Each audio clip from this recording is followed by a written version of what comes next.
There are thousands of disused railway stations in the United Kingdom.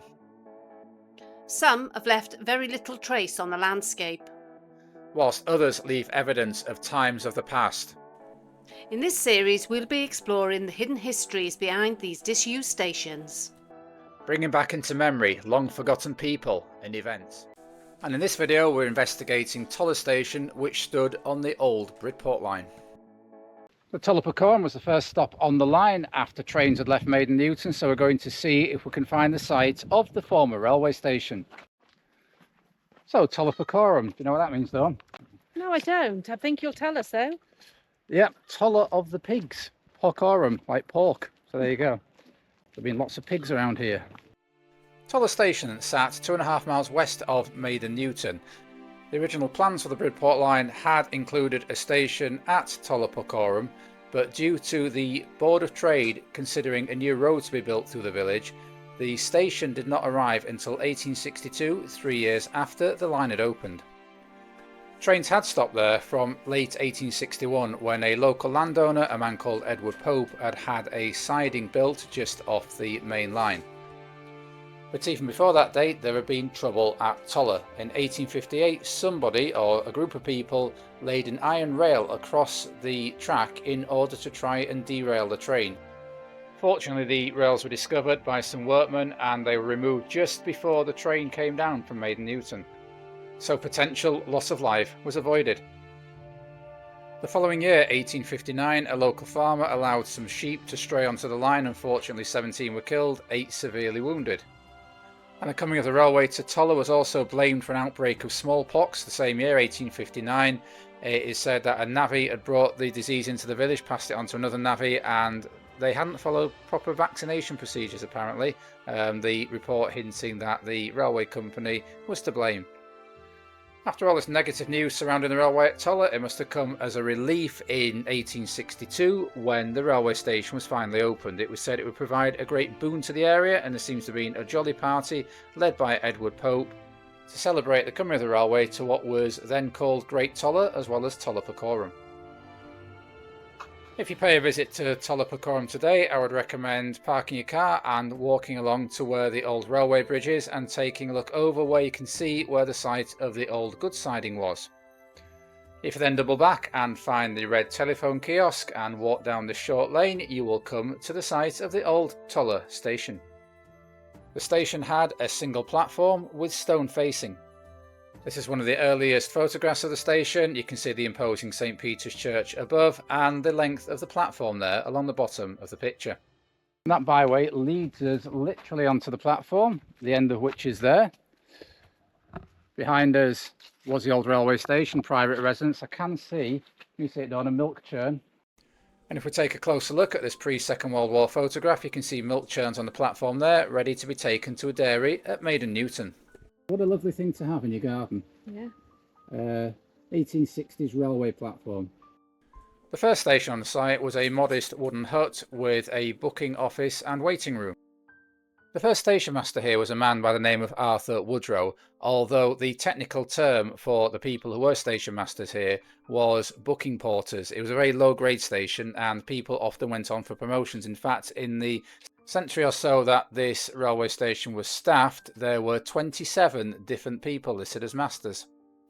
If you're enjoying the content on this video, please consider giving it a like. And if you'd like to consider subscribing, it's absolutely free. We're a new channel on YouTube looking to expand and bring you videos about all types of history. We find one of those station masters, William Collins here, involved in the case of finding somebody travelling without a ticket, a common occurrence in railways in those days. Then 1875 we have this report of a man being assaulted by 3 others on leaving the train at Toller. The next story I found about the railway at Toller was the saddest and most tragic one, and it involves this bridge here, which is at Toller Porcorum, a short distance from Toller Porcorum, and it involved a man named William Legg. Here it is on the old map. Yes, William Legg was a plate layer, a very large and strong man. He was 6'6" tall, and he'd worked for the Great Western Railway for several decades. However, William Legg's hearing was going into decline and the GWR sent him along to Yetminster for a hearing check. Now Legg, fearing that he was going to be dismissed from his post and would only have 4 shillings a week railway pension to live on, fell into a very low mood. He left his house without some of his normal possessions, which his wife noticed when she came back home, and a young 14-year-old lad found him hanging from this very bridge the following day. Remember poor William Legg should you pass by this bridge. Picturesque rural England. We're in this area here, which shows a little goods shed, I think, on this 1903 map, with the area in front of the station being used for local parties for school children on a regular basis, organised by the church and other organisations. You can see that goods siding here on this 1920s photograph. Not for us today. But had we been here in the early 1920s and failed to shut the gate, the person dishing out the fine might have been the gentleman on the left here. This was Mr. A.G. Pike, who served as station master at that time. It's lovely to be able to put faces to some of these names we find in the old record books. Another station master we can put a face to is this man on the right, Arthur Mount Stevens. This photograph was taken in 1927, at which time he was station master at Toller. I'd like to thank Roger Jones for permission to use these photographs. I found them on a Facebook group, and yeah, there's a lovely collection of photographs from 1927. Here you can see the goods siding on the right, the station on the left, and looking further on we can see this gentleman who appears to be operating points at the goods loop. The next photograph is a view from the goods storage facility on the left, with the station on the right, and here again is Arthur Mount Stevens with what I presume is his wife, looking happy on the station platform in 1927.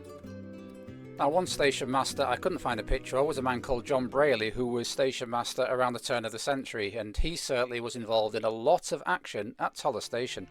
So as we come back onto the platform, we'll talk a little bit about Brayley's career as station master here. We have this report from 1902 of a horse and trap breaking free at Powerstock Station and bounding up the line towards Toller. The station master at Toller, Brayley, was wired. We can imagine the horse pounding up the Witherstone cutting here towards Toller Station. Anyway, Brayley and 2 of his assistants managed to get hold of the horse and bring it under control. You can see the original station railings here that Brayley would have been familiar with, and you can see them on this 1975 photograph, but also the fact that the goods siding had disappeared by then. Later in 1902, with Brayley still as station master, the most dramatic event in the history of Toller Station occurred when Brayley was working late one night. He knocked over a lamp and it caused a fire which burnt all the station buildings down. Most of the railway records were lost. The Reverend Clark, who lived opposite the way in the vicarage, formed a party to help try and save what he could, but the station buildings were completely destroyed and had to be rebuilt. Sadly, Station Master Brayley would not see the new station in action because he died the following year of what we think was a stroke. So we see here 1904 tender being put out to build a new railway station. The original shelter, the residents of Toller had wanted one that was going to cost around £200, but the Great Western Railway said no, £45 is all you're getting. So this was a great opportunity to rebuild Toller Station in a grander style. The new station was quite a picturesque affair, as you can see, and served Toller Porcorum and the surrounding area until the closure of the line in 1975. A report here of the opening: not only did Toller get a new railway station, but the wooden bridge was replaced by the one that we can still see today. So as well as local passenger traffic, over the years Toller Station handled a lot of watercress, Dorset watercress bound for places like Leeds, Sheffield, Bolton, Birmingham. The Bridport Line was recommended for closure in the 1963 Beeching report, but fortunately a stay of execution was given. But the goods siding, which you can see here, was removed in 1960, and the station was unstaffed from 1966 until its closure in 1975. Sadly, nothing today remains here apart from the railings and the platform. The original station building is no longer here, but wait, it can still be seen if you go into Devon. It was purchased by the South Devon Railway in 1981 and painstakingly removed part by part and restored to its full glory at Totnes on the South Devon Railway.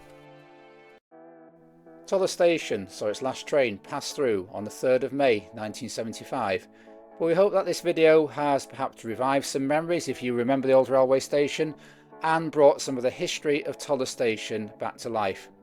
If you have enjoyed this format of uncovering the hidden histories of our disused and lost railway stations, then please give this video a like. And if you'd like to see more videos of this genre, then please subscribe to the channel. So please join us next time where every journey begins with a path to the past.